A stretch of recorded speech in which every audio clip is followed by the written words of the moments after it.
Good afternoon, folks. Good afternoon.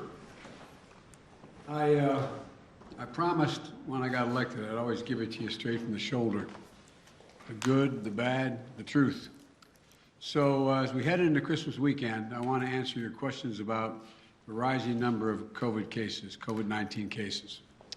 And I want to start by acknowledging how tired, worried, and frustrated I know you are. I know how you're feeling.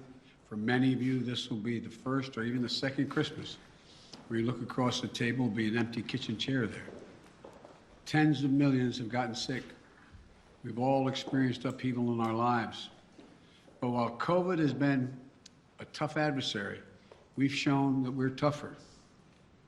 Tougher because we have the power of science and vaccines that prevent illness and save lives. And tougher because of our resolve. So that, let me answer some questions that lay out the steps the Vice President and I are taking to prepare for the rising number of cases experts tell us we can expect in the weeks ahead. First, how concerned should you be about Omicron, which is now the dominant variant in this country, and it happened so quickly? The answer is straightforward. If you're not fully vaccinated, you have good reason to be concerned. You're at a high risk of getting sick.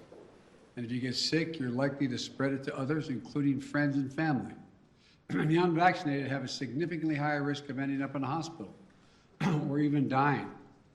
Almost everyone who has died from COVID-19 in the past many months has been unvaccinated. Unvaccinated. But if you're among the majority of Americans who are fully vaccinated, and especially if you've gotten the booster shot, that third shot, you have much less reason to worry. You have a high degree of protection against severe illness. But because Omicron spreads so easily, we'll see some fully vaccinated people get COVID, potentially in large numbers. There will be positive cases in every office, even here in the White House, among the vaccinated from Omicron. But these cases are highly unlikely to lead to serious illness. Vaccinated people who get COVID may get ill, but they're protected from severe illness and death. That's why you should still remain vigilant. According to our doctors, even if you're fully vaccinated, you should wear a mask when indoors and in public settings. Wearing a mask provides extra protection for you and those around you. And I know some Americans are wondering if you can safely celebrate the holidays with your family and friends. The answer is yes, you can. If you and those you celebrate with are vaccinated, particularly if you've gotten your booster shot. If you are vaccinated and follow the precautions that we all know well, you should feel comfortable celebrating Christmas and the holidays as you planned it. You know, you've done the right thing. You can enjoy the holiday season. And thanks to the progress on vaccinations this fall, we've gone from nearly 90 million adults in July who have not even started their vaccination process to fewer than 40 million today. Still too many, but down from 90 to 40. All these people who have not been vaccinated, you have an obligation to yourselves, to your families, and quite frankly, I'm not only criticized for this, to your country. Get vaccinated now. It's free. It's convenient.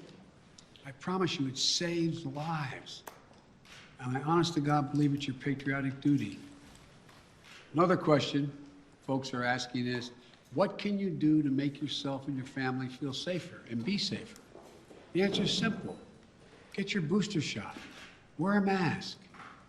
Our doctors have made it clear, booster shots provide the strongest of protections. Unfortunately, we still have tens of millions of people who are eligible for the booster shot, but have not yet gotten it. They've gotten the first two shots, but have not gotten the booster. Folks, the booster shots are free and widely available. Over 60 million Americans, including 62% of eligible seniors, our most vulnerable group, have gotten their booster shots. I got my booster shot as soon as they were available. And just the other day, former President Trump announced he had gotten his booster shot. Maybe one of the few things he and I agree on. People with booster shots are highly protected. Join them. Join us. It's been 6 months or more since my second shot. If it's been 6 months or more for your second shot when I got my booster, you can get yours today. It's been 6 months or more since your second shot. Another question that folks are asking is, are we going back to March 2020? Not this last March 2021, but March 2020, when the pandemic first hit. That's what I keep getting asked. The answer is absolutely no. No.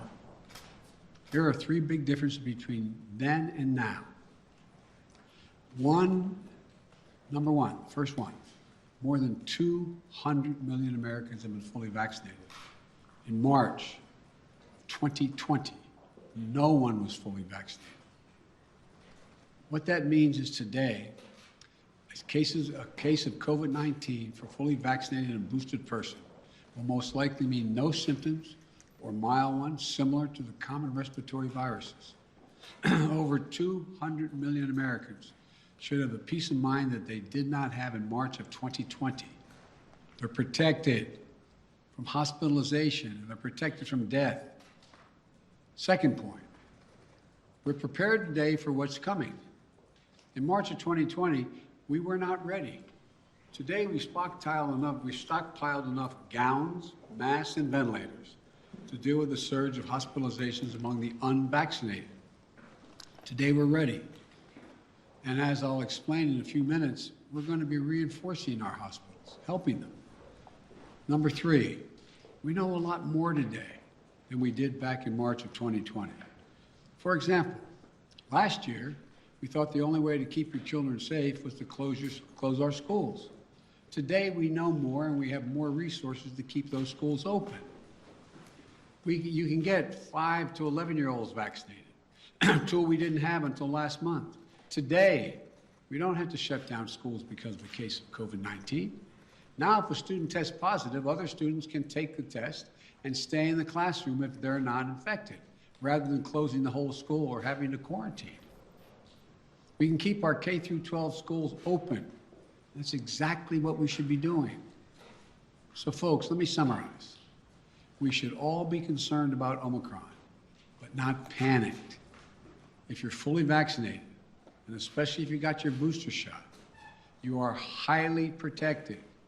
And if you're unvaccinated, you're at a higher risk of getting severely ill from COVID-19, getting hospitalized, and even dying. So the best thing to do is get fully vaccinated and get your booster shot. And no, this is not March of 2020. 200 million people are fully vaccinated.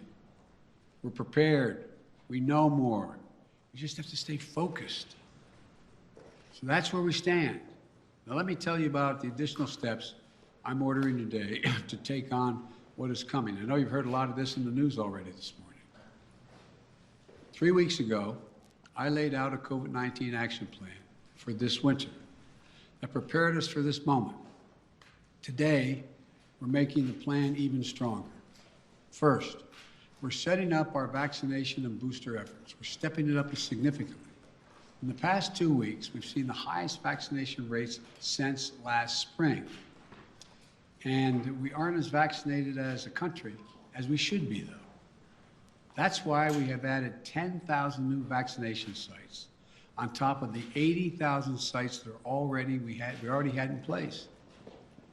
And even more will open in January. I know there's some parts of this country where people are very eager to get their booster, where it's harder to get an appointment,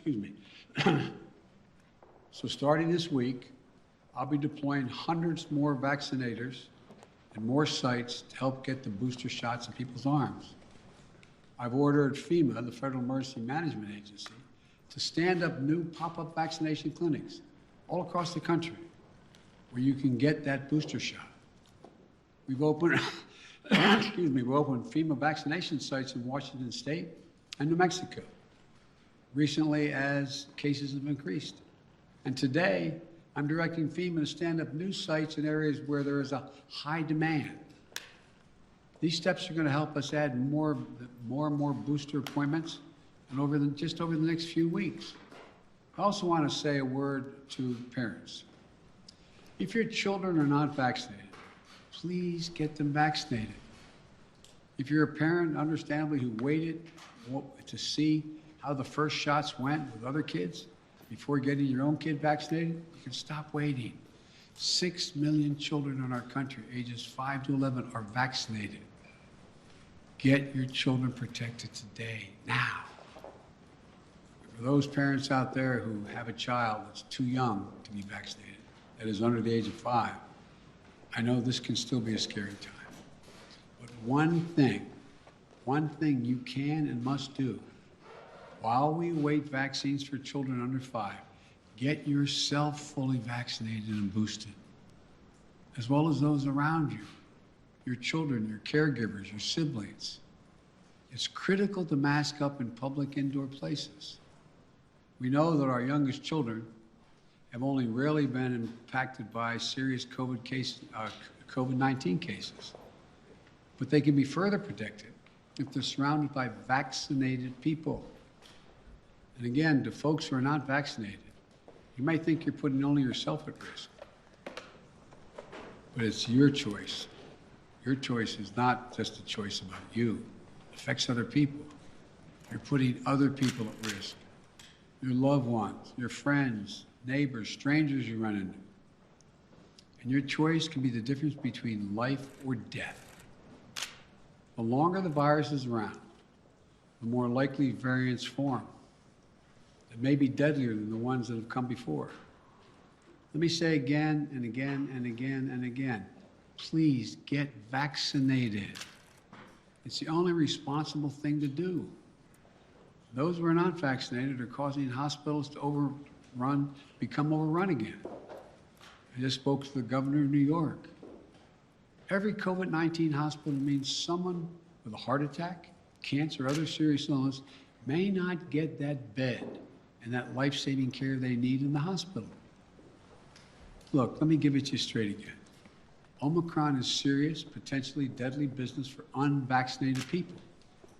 Let me be clear. Thanks to the prior administration and our scientific community, America is one of the first countries to get the vaccine. Thanks to my administration and the hard work of Americans, we led a rollout that made America among the world leaders in getting shots in arms. But uptake slowed this summer as vaccine resistance among some hardened. Look, the unvaccinated are responsible for their own choices. But those choices have been fueled by dangerous misinformation on cable TV and social media. You know, these companies and personalities are making money by peddling lies and allowing misinformation that can kill their own customers and their own supporters. It's wrong. It's immoral. I call on the purveyors of these lies and misinformation to stop it. Stop it now. One of the other things that we know that has to be done is more testing. Because Omicron spreads easily, especially among the unvaccinated. It's critically important that we know who's infected. That means we need more testing. And on that score, we're now where we should be. Yes, we have over 20,000 free testing sites. Yes, we've used the Defense Production Act and spent $3 billion to greatly expand the number of at-home tests available for purchase online and at your local pharmacy. And yes, we made sure insurance covers the PCR tests you get in the hospital or at your doctor's office. But starting next month, private insurance will also cover at-home testing. So you can order a test online and get reimbursed. We're providing access to free at-home tests for those who may have insurance as well, may not have insurance, I should say, as well. But it's not enough. We have to do more. We have to do better, and we will. Starting this week, the federal government will set up emergency testing sites in areas that need additional testing capacity. Before Christmas, the first several of these federal testing sites will be up and running in New York City, with many more to come. This free testing is going to help reduce the waiting lines, the time you have to stand there, and sometimes it's an hour or more. We're going to continue to add federal testing sites where needed, so that if you want an immediate test, there'll be a place where you can go get it. We also need to do better with at-home testing. So I'm announcing today the federal government will purchase 1/2 billion, that's not million, billion with a B, additional at-home rapid tests with delivery starting in January. We'll be getting these tests to Americans for free. And we'll have websites where you can get them delivered to your home. We've arranged for it to be easier for you to find a free COVID testing site near you on Google. Just enter COVID test near me in the Google search bar, and you can find a number of different locations nearby where you can get tested. We're going to continue to use the Defense Production Act, as we did earlier this month, to make sure we're producing as many tests and as quickly as possible. The bottom line is it's a lot better than it was, but we're taking even more steps to make it easier to get tested and get tested for free. Next, we're preparing hospitals for what's coming. Those 40 unvaccinated adults have a good chance of getting COVID-19, and some of you will get very sick. That'll mean hospitals are going to get extremely stressed again, both in terms of equipment as well as personnel to care for those who get sick. That's why my administration has stockpiled and pre-positioned millions of gowns, gloves, masks, and ventilators. We call it PPP. We're ready to send them immediately to any state that needs more. In addition, I've directed the Pentagon to mobilize an additional 1,000 troops to be deployed to help staff local hospitals and expand capacity. That's 1,000 military doctors, nurses, and medics. We've already started moving medical teams. They've already landed in Wisconsin and Indiana this week. This is on top of 300 federal medical personnel that are now on the ground, having deployed since we learned about Omicron. Look, while we know staffing is the biggest need for hospitals, some may need more beds as well. We're prepared. I've directed FEMA to activate the National Response Center and begin deploying teams now to provide additional hospital beds. We'll begin to construct emergency capacities near hospitals, in parking garages, and nearby buildings to be ready if needed. And the federal government is paying for all of this, period, all of it. Further, FEMA will deploy hundreds of ambulances and EMS crews so that if one hospital fills up, we can transport patients to beds elsewhere. This week, we'll send dozens of ambulances to New York and Maine because the COVID is spreading very rapidly to help transport patients. Our doctors, nurses, hospital staffs have gone above and beyond during this pandemic. The strain and stress is real. I really mean it. It's real. And we'll have their backs, though. We have to let them know we have their backs. Finally, we're making sure that COVID-19 no longer closes businesses or schools. Last week, the federal court reinstated my administration's vaccination or test. The vaccination or test rule for businesses with more than 100 employees. The rule requires employers with 100 or more employees to protect their workers who are on site and indoors with the requirement that they be vaccinated or tested each week or go home. These rules are going to keep workers safe, and keep workers safe will help keep businesses open. When people are vaccinated or tested, they are much less likely to get sick and less likely to spread it to others.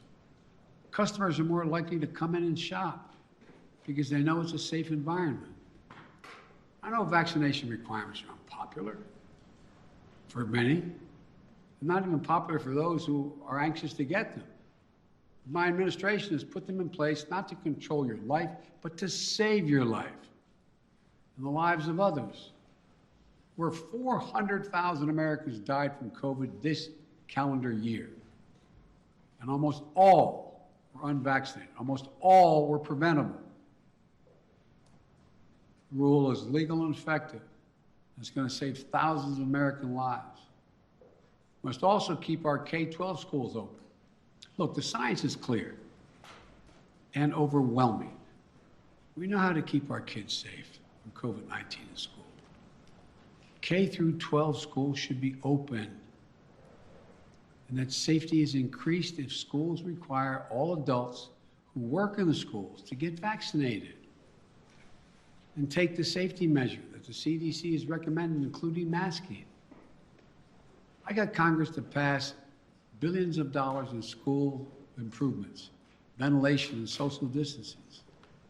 Schools should be safer than ever from COVID-19. And just Friday, the CDC issued a test-to-stay guidelines. So schools can stay open and kids can stay in class even if a classmate tests positive. COVID-19 is scary, but the science is clear. Children are safe as safe in school as they are any place, assuming the appropriate precautions have been taken and they've already been funded. Let me close with this. I know you're tired. I really mean this, and I know you're frustrated.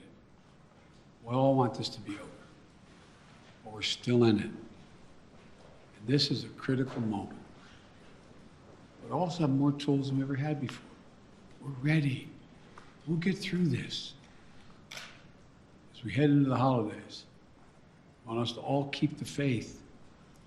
I want to sincerely thank you for your perseverance, your courage, your countless acts of kindness, love, and sacrifice during these last 2 years. Throughout our history, we've been tested as a people and as a nation through war and turmoil. We had to ask whether we'd be safe, whether we'd be okay, whether we'd get back to who we are. We've always endured because remember, there is no challenge too big for America. I mean this from the bottom of my heart, no challenge.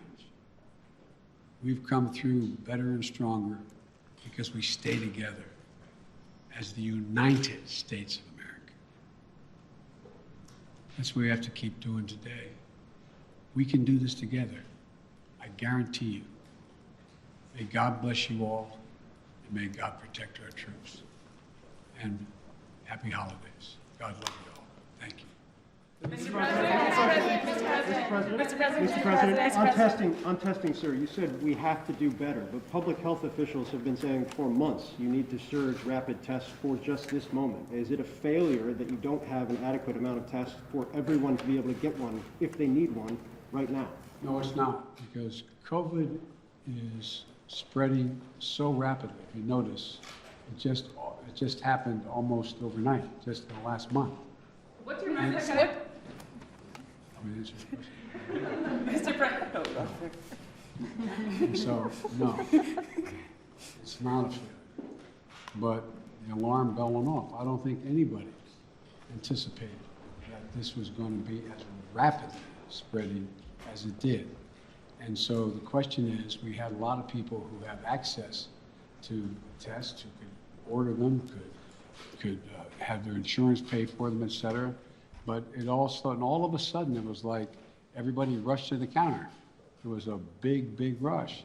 And I knew that was coming, so what I tried to do is meet with the companies and use the Defense Production Act to get 500 million more tests and figure out how to get them to their homes, get them on the shelves in the store. I mean, so that's what it's all about. Yes. Mr. President, what's your message to Americans who are trying to get tested now and who are not able to get tested and who are wondering what took so long to ramp up testing? Come on, what took so long? That's what I'm hearing that from people who are trying to get tested now before the holidays. Well, what took so long, it didn't take long at all. What happened was the Omicron virus spread even more rapidly than anybody thought. If I had told you 4 weeks ago that this would spread by a day-to-day basis, it would spread by 50, 100%, 200%, 500%. I think you would have looked at me and said, Biden, what are you drinking? But that's what it did. Now, we don't know what's going to happen from here. It looks there's some evidence that in South Africa, where a lot of this started, that it's dropping off quickly, too. We don't know. But I do know that we're not going to be in a position, like I said, when we were having a problem with masks and gowns and the like. I said, I promise you. Remember the criticism? I got questions from some of you. Why are you still paying for all these masks and gowns? Why are you stockpiling this? Because we don't know. Turns out we're going to need it. In the back, and then. Does it work, sir? And will you reverse the travel ban now that Omicron is so prevalent here in the U.S.? I'm considering reversing. I'm going to talk with my team in the next couple of days. Look, remember why I said we put the travel ban on, is to see how much time we had before it hit here so we could begin to decide what we needed by looking at what's happening in other countries. But we're past that now. And so it's something that is being raised with me by the docs, and I'll have an answer for that soon. You talk often about the importance of keeping your word of trust. Do you believe Senator Manchin kept his word to you? And how do you rebuild trust with progressives in your party to advance your legislation now? You know, I told you before, you've heard me say this before, some people think maybe I'm not Irish because they don't hold a grudge. Look, I want to get things done. I still think there's a possibility of getting Build Back Better done. And what I don't want to do is get into, and Joe went on TV today, and I don't know whether it's TV or not, I'm told he was speaking to the Liberal caucus in the House and said, Joe Biden didn't mislead you, I misled him. And so look, I'm not looking for, let me say something. You saw what happened yesterday. All the talk about how my Build Back Better plan was going to increase inflation, going to cause these debts and all the like. What happened? Goldman Sachs and others said, if we don't pass Build Back Better, we're in trouble because it's going to grow the economy. Without it, we're not going to grow. And what happened? Stock prices went way down. It took a real dip. If you take a look, everybody thinks because I quoted 17 Nobel laureates saying this is going to help inflation. Think about it in terms of you're a hard-working person and you're making 60 grand if you're alone, or your mom or just on her own, or if you're making 80 grand, mom and dad 90 grand like a lot of people do, and you're worried about inflation, you should be worried about it because it's a devastating thing for people who are working class and middle class folks. It really hurts. Where is most of the cost now? The cost is finding in gasoline, even though I was able to bring it down 12 cents a gallon, it will come down more, I believe. We talked about what the cost in food prices going up, et cetera. But look what's in Build Back Better. Child care. You can reduce it by up to 70%. That'll be the difference between 20 million women who aren't back in the workforce being able to go back if you pass it. We're talking about health care, insulin. In a situation, we got 200,000 kids with type 1 diabetes. You know what it's costing? It cost somewhere between 10 cents and $10 to come up with the formula, okay? A while ago, right? You know what it's costing on average? $560, $640 a month, up to $1,000 a month. What do you do if you're a mom and a dad working with minimum wage, busting your neck?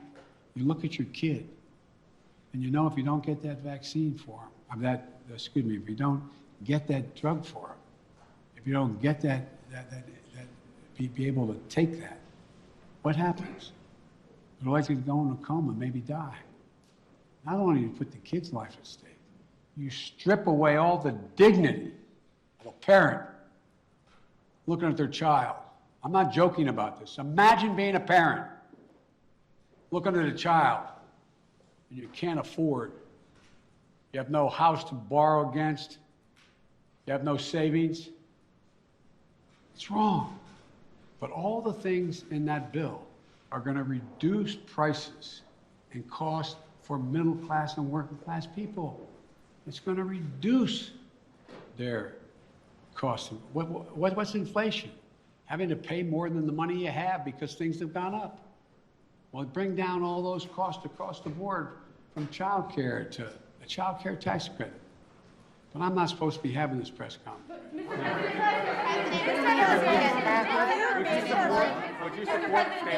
Mr. President, did Senator Manchin break his commitment to you? When you announced the framework, the White House says that all 50 senators were believed to get behind it, all 50 Democratic senators. So did Senator Manchin break his commitment to you?